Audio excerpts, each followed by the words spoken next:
Hello and welcome to another episode of the Spiritual Business Blueprint. Our topic today is how to use your gift of sensitivity as a competitive advantage. Hi, I'm Tracy Ann Rose, and I help high-achieving spiritual women of color entrepreneurs break through income ceilings and reconnect with their intuition without burning down their business.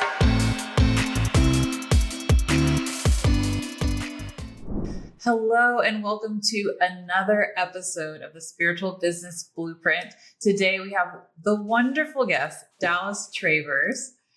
Nice to have you, Dallas. I'm so excited to be here. I can't wait for our conversation. I've been thinking about this since we put it on the books, a month or so ago. So thank you for having me. I'm so excited to have you. It's a blessing to have someone who is such a wonderful ally. But first, I want you to get to know a little bit about Dallas and why she is so uniquely perfect for this particular episode. Dallas Travers helps action takers turn their life's many successes into a legitimate coaching business. Through her client-centered sales system, she teaches coaches how to sign clients consistently, simplify their marketing, and show up with confidence. Her approach blends real strategy, deep integrity, and just the right amount of tough love. Dallas's clients have had a lot of firsts. First paying client, first 5-figure launch, first 5-figure day, first 6-figure year, all with confidence and clarity because they finally have a plan that feels good and the tools to implement. Dallas, so wonderful to have you here. Thank you for that intro. Thank you for being here. I wanted to just dive in, get the people a little bit more information. Now, Dallas is a wonderful ally, which is why I had to have her on the show. And she leads with sensitivity and deep integrity, as we just heard. Please let me know, how did that journey start for you? Did you always have a bit of sensitivity? You seem very compassionate. You're very inclusive. So how did that start? When did you recognize that trait in yourself? I might have a different answer to this question if you asked me on a different day, but as soon as you asked the question, a very clear memory came to mind. So we're going to go with it. Yes. The first business coach I ever hired was teaching me how to take my business online. This was a lifetime ago. It was quite a while ago. And I remember so clearly, Tracy Ann, I was doing a webinar launch. This was before Zoom. Okay, this was a long time ago, right? I'm doing this webinar launch, and the strategy she taught me was tell everybody there are 50 spots in the program. I don't remember the number now, but we'll just go with that, right? Tell everybody there are 50 spots in the program, and then sell as many as you want. And it did not fit. Right? It didn't. And yet I did not listen to my own intuition and my own values and my own humanity. I followed this person's advice and we launched, and I think we sold 120 spots within the first 10 minutes of this launch. It was really successful. So then we closed the cart and everything else. Well, sure enough, we had our first Q&A call, and the next morning, I got an email from one of the students who said, I counted how many people asked a question. And I had 3 friends who were there, plus myself, who did not ask a question. And it was more than 50 people. And so long story short, I got called out. I made it right. Yeah. And I learned that my humanity, my integrity, my commitment to being real with people, which I think could also be defined as sensitivity, right? That desire for connection was the most important piece of collateral that I was never going to compromise again. So I learned a really embarrassing lesson, but that was 22 years ago, something like that. And I've never gone back. So for me, sensitivity is really about allowing myself to listen to the tender parts of me more than the like marketing parts of me or the business minded parts of me. And there can be a marriage there, but when I lead with the tender part of myself, I trust myself more. And when we as business owners trust ourselves more, we can move forward faster. We stay more consistent. Like all of the results come when we're rooted in that self-trust. And for me, it really grows out of my attunement with my own sensitivity. Ooh, and how did you get comfortable with that? You know, a lot of people, especially coaches, they're primed they're very empathetic, right? They're very compassionate. It's Right. so easy for them to put themselves in somebody else's shoes. But when it comes to that self-compassion or that self-confidence piece and what they're feeling in their bodies, they find that they're giving away a lot of their powers to their mentors, their coaches, etc. How did you get in touch with your own sensitivity and recognize, okay, this is actually a compass for me? Yeah, I don't know that I am still yet comfortable with it. But right, because it's just a moving target too, and sometimes it's the way that we perceive target. it. And then even as we grow as business owners, something that used to feel right and in alignment, it shifts. Yeah. But I have just been fortunate enough to have reflected back to me from clients and customers how much they appreciate being able to see my sensitivity and my humanity. So because I am fortunate enough to be in that feedback loop, it creates this permission structure, right, to keep leading with sensitivity. But if I flash back to a time when my business wasn't so big that I was getting that feedback, again, as uncomfortable as it is to show our human side, I think it's way more uncomfortable to walk around with a mask on. There's a cost. Right, yeah.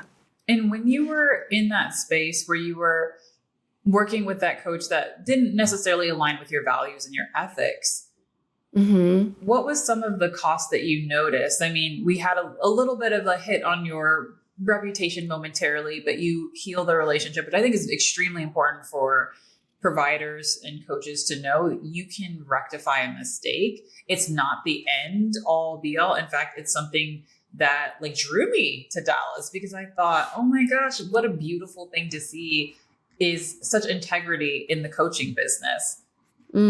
Thank you. Yeah. So I want to speak into, and then we can get back to your question, but you brought up such a good point about this reputational repair. And I feel like a lot of us are afraid to show our sensitivity because we don't want to make a mistake. Because if we make a mistake, we're going to get called out or shamed or, whatever, canceled. Yes. And so it feels more safe to just be quiet, right? And model what we're seeing everyone else doing and fly under the radar. But I remember once working with an inclusion coach. Trudy LeBron is her name, by the way. And someone in the group asked why we don't see more models of people handling getting like called out or getting canceled well. Like we're seeing all these models of people getting dragged and getting canceled and it blowing up. And she said, well, we don't hear about these other people who handle it well because they handle it well, right? Like they repair so it doesn't go viral. And so I really took that to heart. And I think if I go back to your question, I think what I've learned over time is I can repair. I can repair. And knowing that I can repair and knowing how meaningful that is to my clients and my customers, I feel more fortified to lead with sensitivity, to be vulnerable, to try to do the right thing, even if I'm afraid it's going to ruffle feathers, because I know how to fix it. I love that. And it's really unlocking that sensitivity is also a secret to consistency. I can Yeah, right. consistency, but also, yes, building that trust with your audience, with your community. I like to view it more as a community more than anything, but building that trust with your community and relationships, healthy relationships, repair is part of that. So just knowing on your success journey, there will be moments where you make a messed up or mistake, misspeak, but there's always that option. Yeah. Like if we're not messing up, we're not trying hard enough. We're not learning. Yeah, right. Good point. And I believe you said there was one other thing you wanted to touch on. Is that correct? I don't know if it's relevant right now, but I'm thinking about, for me, what it looks like in real time to practice leading with sensitivity. So if it's okay, I'd love to just speak into that a little bit. Absolutely. I think that's very useful and practical for our listeners. Yes, please. Oh, great. Okay. So my favorite tool to use as a human on the planet, but in particular as a coach, is narration. So we can use narration in a lot of different ways, but in particular, when it comes to this conversation we're having around using sensitivity as our secret weapon, when we are able to narrate what's happening inside of ourselves and use that almost, again, I'm using the word again, but like as a permission structure to do the scary thing or ask the awkward question, it is the most trust-building action that I have been able to take with my clients and with my community. So I can give you an example of what that looks like. Let's imagine that we're on a sales call. So you filled in the form and booked a time to find out if you want to hire me. And maybe I feel really nervous about that, right? Maybe I feel nervous about actually inviting you, like saying the words, do you want to become a client? Right. So instead of not letting that sensitivity show and kind of chickening out and not asking the hard question, all I need to do is say, I can feel myself getting nervous right now to ask you this next question. So I'm just going to take a deep breath and then I'm going to do the hard thing and ask anyhow. And that action, narrating what's inside of us, not just what we observe, but what's happening inside of us, has been such a gift for me. But also, if I got one common piece of feedback from my own clients and customers, it is how much they appreciate those moments of narration. Because now we're just connecting, right? Yes. Human to human. So I just really wanted to make sure I shared that tool with your listeners today, because it's been such a gift for me for many years. I use it's interesting. I use a similar tool, slightly different, the same thing. It's expressing what is already in the room, right? Right. Like, hey, the same thing as an actor when they would ask, how are you doing? A little nervous, but I'm excited to be here. And then we're all on the same page. Nobody's like, why is she being weird right now? They're able to say, okay, I understand that's a human emotion. Another thing that brought to mind when you were talking about the narration tool of like when we're actually feeling that sense of sensitivity in when we're client facing, for example, in other experiences where we're not client facing and maybe we're struggling with implementing something. Is there a particular tool that you use to work with your sensitivity in that regard? Oh, this is a good question. So struggling to follow through, right? Yes. I think there are seasons when I'm better at this than others. So let's be honest about that. I'll speak from my own experience. And let's be clear. Consistency to me is not doing the same thing every day, 9 to 5, blocked out exactly the same. It's more about having the willingness to show up and dedicate time to your business and keep going, even when there are hiccups or something goes awry. Yes. Yeah. So there are two things that come to mind for me around this. The first one is creating a cause. So there are times when I have a team, but a lot of us, I'm guessing a lot of your listeners, it's them and their laptop, Yeah. Right? So those times when it's me and my laptop and I can either do the thing or not, and no one's really going to know, sometimes what I need to do is connect to a why, if you will, or a cause that's bigger than I am, bigger than the deadline, bigger than posting the reel, because who really cares if I post today or not, Right. right? And so for me, often that cause is my daughter.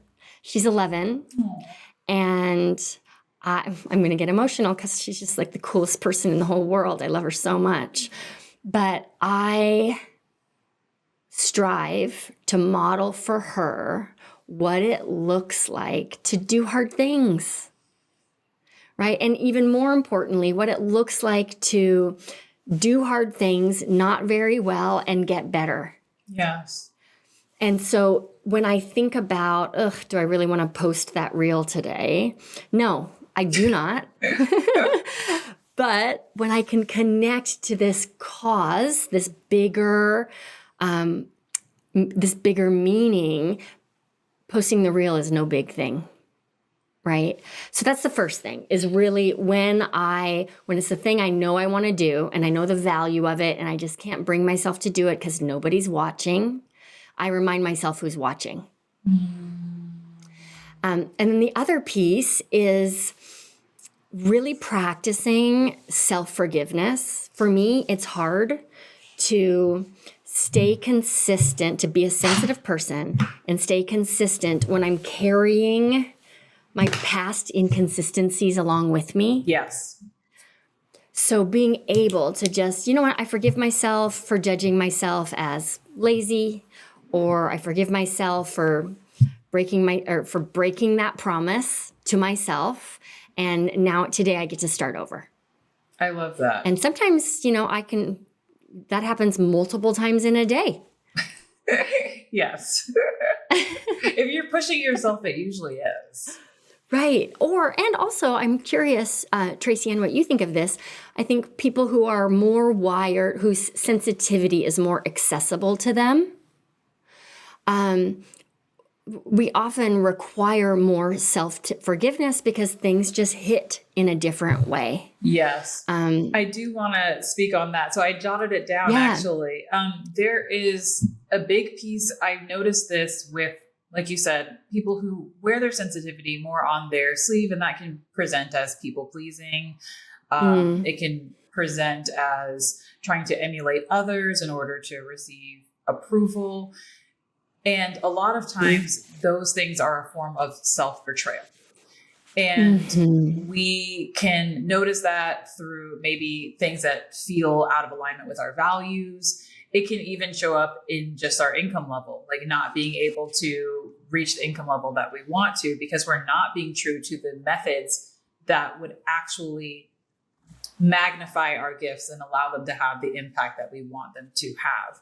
So for what I do with my clients who are, once again, yes, like in an in-person client-facing networking situation, always, yes, say the thing and then do something physiologically to counteract that experience. So I always recommend a lot of power poses, a lot of make sure your shoulders are rolled back. You can put your hands on your hips, do the superhero pose and just breathe into your belly while that person is talking.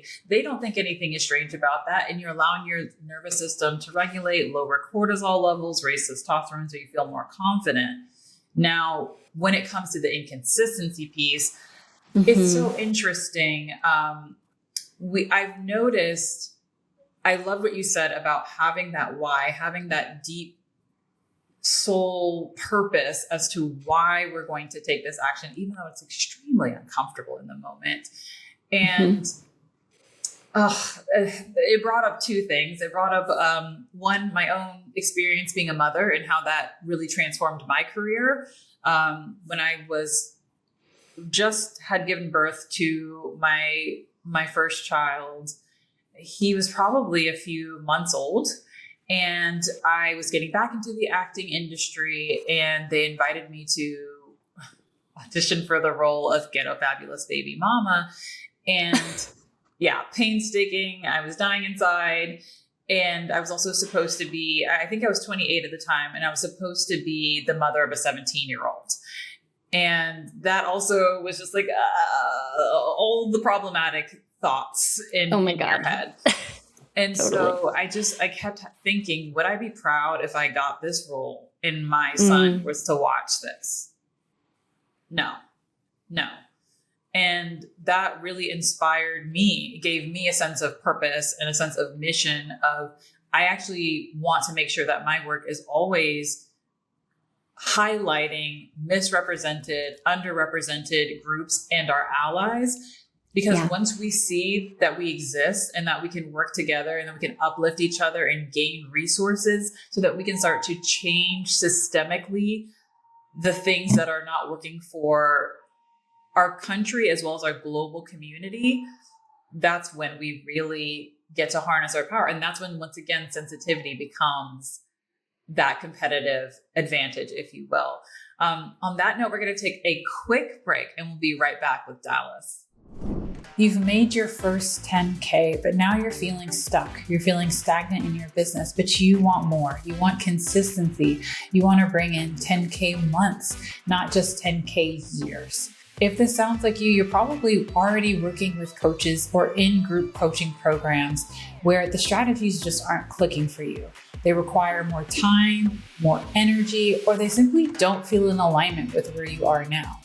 That's why I created Soul-Centered Success, my 6-month signature program for coaches who are ready to tap into their intuition and create a business that is sustainable and profitable, all based on you. You are the foundation. So based on your body, meaning your physical capacity, your brain, your nervous system, and previous conditioned habits, as well as your soul's blueprint, your astrology, human design, numerology, etc. So if this sounds like you, please go ahead and book your intuitive strategy call. The link is in the show notes. I'll see you there. And we are back with our wonderful guest, Dallas Travers. Dallas, so glad you're here. Thank you. Let's keep it going. So we've been talking about a lot of juicy topics, and sensitivity is something that I think women and women of color especially feel very nervous about presenting in professional spaces. It feels as though it besmirches our credibility, our reputation, our sense of reliability if we do not have a harsh exterior that capitalism and the patriarchy have gifted us with as a model. So I would love to hear about how you help people work through sensitivity to the system that we're living in, to the global climate that we're living in right now, and still being able to show up with the focus on their purpose. Yeah. So the global climate that we're living in. just a simple question, Dallas. Yeah, I know, right? So, as a white woman, I can't speak to the lived experience of women of color and Black women, but I can speak to my experience and my journey over the last many years. But I think earlier this week, so we're recording in the United States here when we are experiencing ICE raids, like Venezuela the Venezuelan president has just recently and his wife been abducted. Yes. Yeah. So this is the timestamp here. And I really felt called to address friction that I know a lot of coaches, heart-centered coaches, values-driven coaches are feeling, which is, how can I even talk about my business right now? Is it appropriate? Which is a very tricky question and one I don't recommend. There are better questions to ask than is it appropriate. I think often when we're asking that question, it just can open a doorway to being performative. Yes, is it socially acceptable rather than is my heart calling me to do this and I feel some sort of shame because I don't want to feel like I'm taking advantage of people in a vulnerable situation. Right. Or what should I do right now so that I look the way I'm supposed to look? Right. Anyhow, so I had a message for my audience, which was basically two things can be true, right? You can care very deeply, and you can live in a capitalistic society where you're running a business and making money. And from my perspective, we need to be making all the money because we are the people who are doing great things with our money. Yes.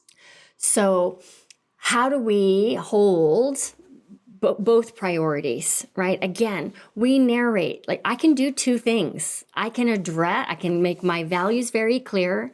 I can talk about my political perspectives in a way that feels aligned and meaningful for me. And I can sell you the custom GPT that I made 2 weeks ago. I can do all of those things. To help because you it's get going to money help you. to make the world a better place. They're connected.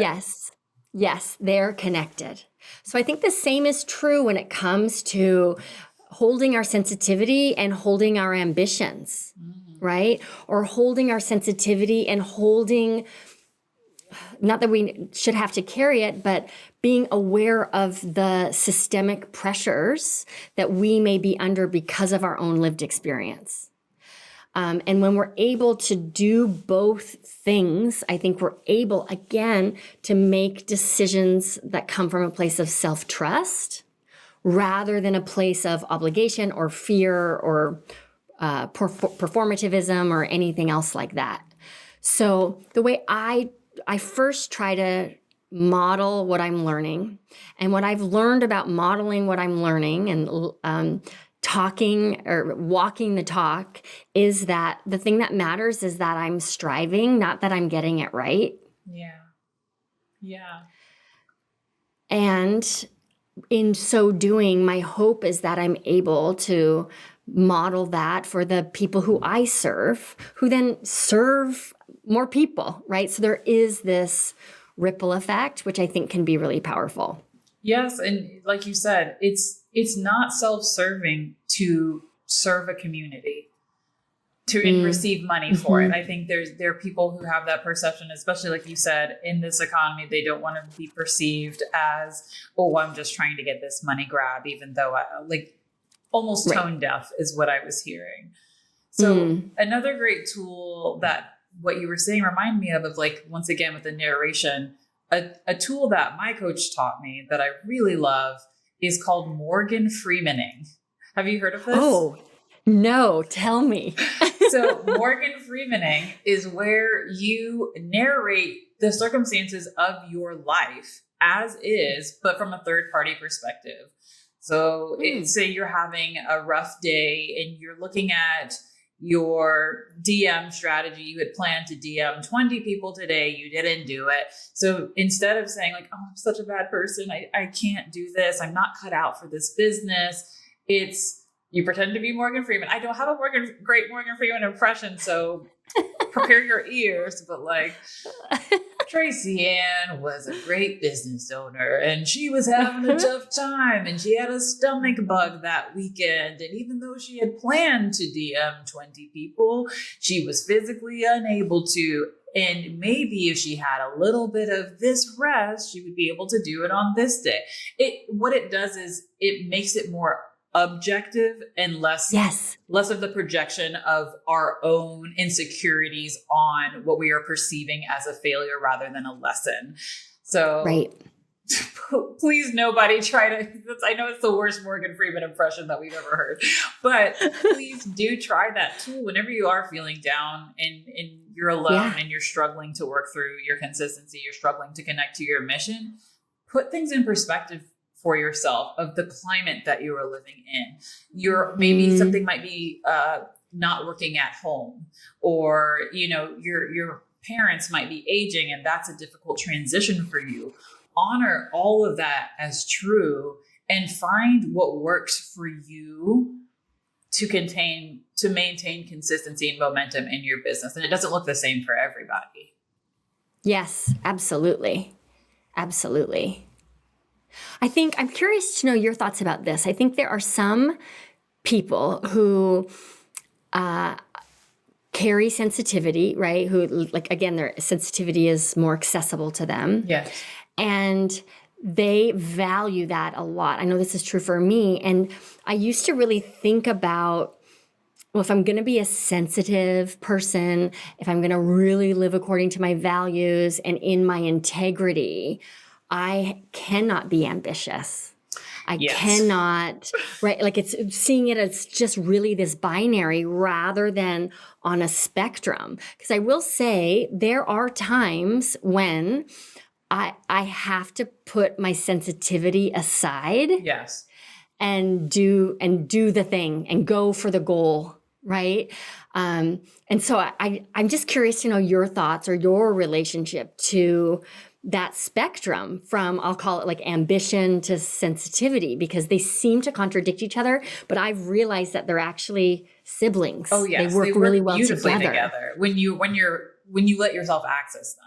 So I have two stories on both sides of the spectrum of feeling extremely sensitive, vulnerable, and ugly crying at a business conference, actually. Right? Like a nightmare. It was at a business conference. I was getting hot seat coaching. I went up, and as I was speaking, the coach called me out a little bit and said, I feel like we've discussed this issue before. What's really going on here? What's really underneath the surface? And I was so nervous, but in that moment, I chose to be vulnerable. I chose to be honest because I saw, okay, me putting on this mask is not serving myself. I'm not getting the help that I want. I'm not getting the answers that I need. And I just said what was in my heart, which was, everyone here is so brilliant. And at the time, I didn't feel the same. I said, I'm not.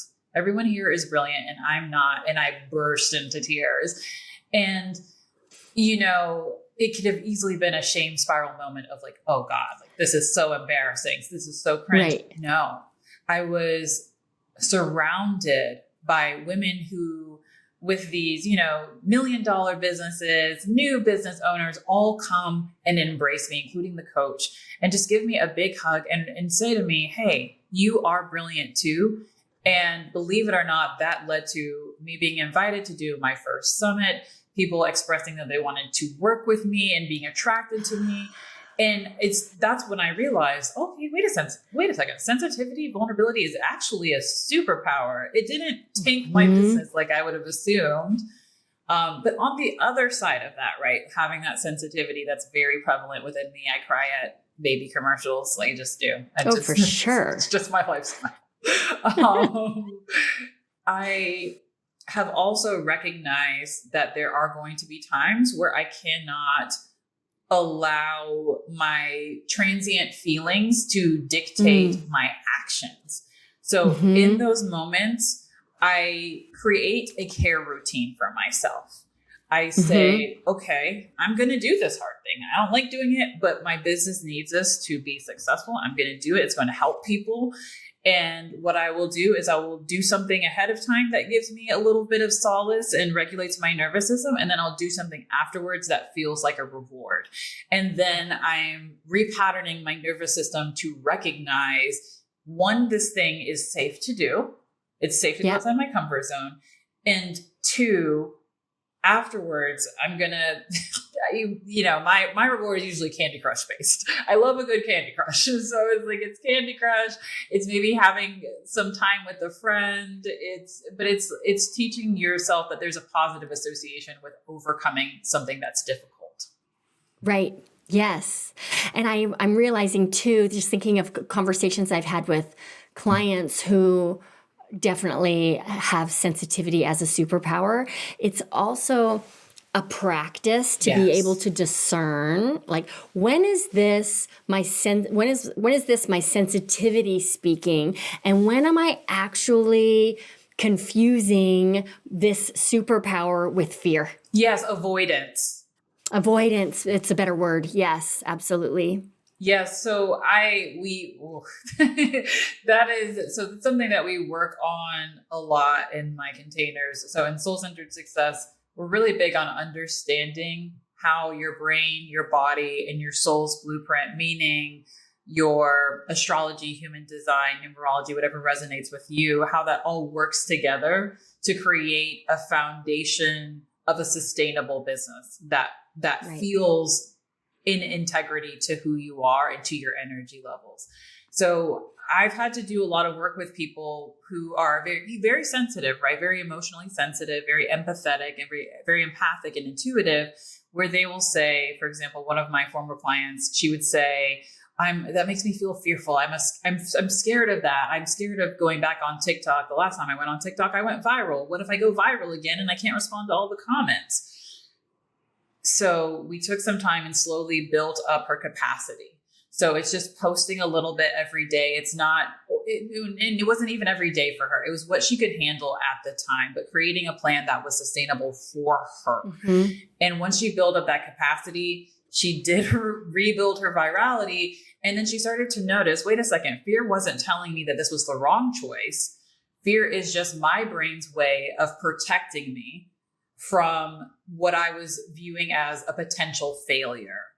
And so it's getting really clear about the conditioning that we have faced in typically in our childhood, I notice is where we get most of it. And how our brain has routed that into a place where it feels like logic now, right? Like it's illogical to post this. Maybe people aren't going to resonate. Or I have a friend, she hides. She's just like, oh, it just won't work out. But when she notices that she's hiding, she can say, wait a second, I don't want that. I do want to reach more people. She has a similar mission to you. She wants more people to have more resources so that we're able to make a positive impact in the world. So if you are feeling that sense of avoidance, I would recommend really doing a bit of an experiment. Try something that's low stakes, where you're feeling a little bit of fear around, and do a little bite-sized version of that. See the results and see if it was truly avoidance or if it was fear of expanding your comfort zone. Absolutely. Or, fear of rejection, fear of so many things. Oh my gosh. Yeah. We just pile them up. I used to have a fear of a secret group chat about me. Like everybody who knew me had a secret group chat and they were just like, oh, she's the worst. We can't stand her. Like that was my fear, but we all have these irrational fears. And so it's good to become wise to their tactics. Yeah. That's hilarious. Dallas, I've really enjoyed this conversation. I would love to, of course, we're going to finish with letting people know how to best connect with you. But first, I would love for you to just share. You've shared so many helpful tips, honestly. But is there any other additional things that you want to maybe a takeaway statement or a tip that you want to leave our audience with? Oh gosh. I just through the lens of this conversation of how your sensitivity can become your competitive edge, I just want to encourage every listener, maybe this week, look for evidence in your life of how your sensitivity is one of the things that makes you stronger, more unique, more trustworthy, whatever qualities it is you're trying to cultivate for yourself or in your business. Like, look for evidence of that already unfolding. I love that. I love that so much. And yes, how can we connect with you further? How can we follow you? Yeah, well, we're on a podcast. So let's start with my podcast, which we're bringing back. But there's 220 episodes you can go and listen to. We've been on a break for a while, but the podcast is called Coaches on a Mission. And that's the best way to go and learn more from me and also connect with me over there. Fantastic. So you heard it here first. Check out Coaches on a Mission. Dallas Travers, it was an absolute honor to have you here. Thank you for your inclusion work. Thank you for your integrity that you bring to the coaching industry. It's so needed. And it's just been a pleasure. Thank you for that. And thank you for having me. I've really enjoyed our conversation. So you guys listening, if you want more of these interesting conversations, please feel free to like, follow, subscribe, and share with a friend who might be feeling like their sensitivity might be too much. Help them see that this is actually a gift. Loved having you here, and I'll see you next time. Bye.